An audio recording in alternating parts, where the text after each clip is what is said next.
Hello friends, ঘরের তৈরি ছানা থেকে কিভাবে নরম ছানার কোপ্তাকারি তৈরি করবেন তাহলে সেটা দেখার জন্য আমার ফুল ভিডিওটা আপনাদের দেখতে হবে। আর সঙ্গে থাকছে কিছু ট্রিক্স কিভাবে ছানার কোপ্তাগুলো নরম হবে এবং ভেঙেও যাবে না। তাহলে আমার ফুল ভিডিওটা অবশ্যই আপনারা দেখবেন। 1 লিটার দুধ বসিয়ে নিয়েছি, এটা থেকে ছানা বার করব। দুধে উবাল চলে এসছে, এবার আমি গ্যাসটা বন্ধ করে দেব।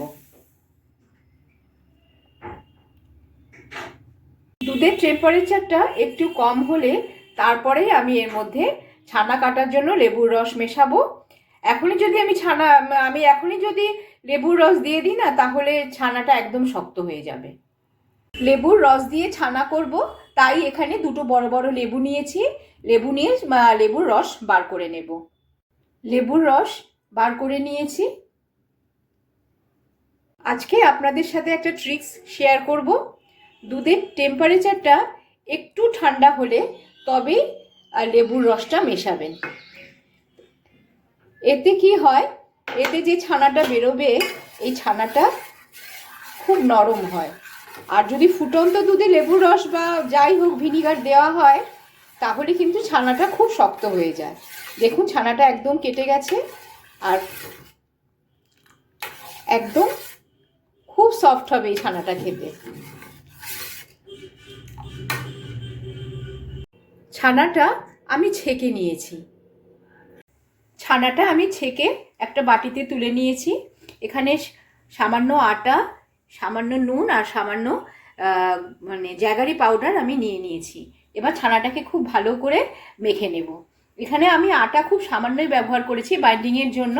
বেশি দিলে ছানার যে কোপ্তাগুলো ওগুলো শক্ত হয়ে যাবে। ছানাটাকে খুব ভালো করে এরকম ডলে ডলে মেখে নেব। এতে ছানার যে কোপ্তাগুলো বা যে বলগুলো হবে সেগুলো খুব নরম হবে।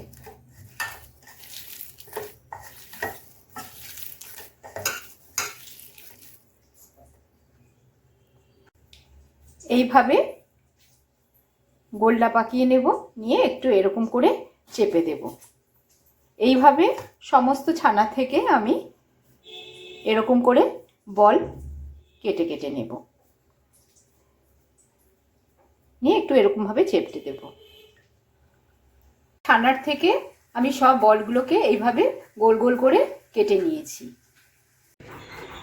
একটা কড়াইতে সর্ষের তেল খুব ভালো করে গরম করে নিয়ে এবার একটা একটা করে ছানার বড়াগুলো আমি ছেড়ে দেব।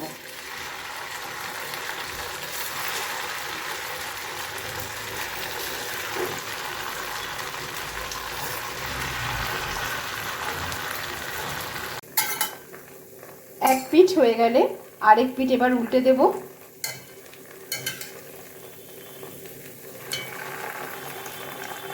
এইভাবে এপিঠ ওপিঠ ভালো করে লাল লাল করে ভেজে নেব। একটা মিক্সিং জারে আমি একটা টমেটো, কিছু আদা, 4টে লঙ্কা, ধনে, জিরে আর গরম মশলার গুঁড়ো নিয়ে নিয়েছি। এবার এটাকে খুব ভালো করে একটা মিহি পেস্ট বানিয়ে নেব। ছানার বড়াগুলো আমার সব লাল লাল করে ভাজা হয়ে গেছে। আমি এবার একটা বাটিতে এগুলোকে তুলে নিয়েছি। এবার তেলে একটা দারচিনি, দুটো ছোট এলাচ আর কিছু লবঙ্গ ফোড়নে দিয়ে দেব। এবার মিক্সিতে বেটে রাখা মশলাটা এই তেলের মধ্যে দিয়ে দেব।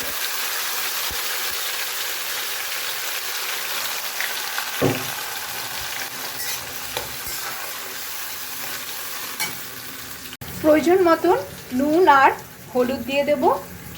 ছানার কোপ্তা একটু মিষ্টি মিষ্টি ভালো লাগে, তাই বেশ অনেকটা পরিমাণে আমি জ্যাগারি পাউডার এর মধ্যে দিয়ে দেব।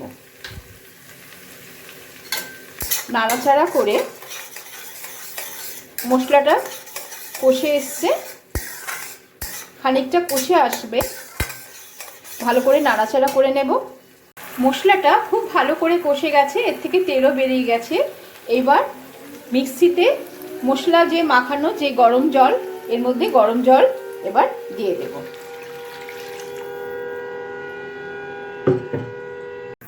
ঝোলটা খুব ভালো করে ফুটে গেছে। এবার আমি ছানার বড়াগুলোকে একে একে দিয়ে দেব।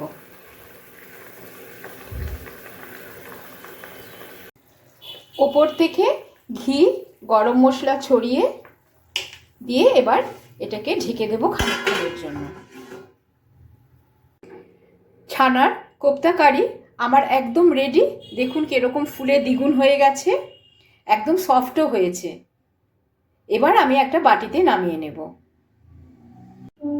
এখানে আমার ছানার কোপ্তা কারি রেডি, আমি একটা বাটিতে ঢেলে নিয়েছি। আর দেখুন, আপনাদের ভেঙে দেখাচ্ছি কতটা নরম হয়েছে। আপনারা দেখলেই বুঝতে পারবেন যে এটা কতটা নরম হয়েছে। এই দেখুন, ভাঙলেই চলে আসছে। আর অথচ এটা একদম গোটা গোটাই আস্ত রয়েছে, একদম ভাঙেনি। আশা করি আপনাদের এই রেসিপিটা ভালো লাগলে আপনারা প্লিজ লাইক শেয়ার করবেন। Thank you so much.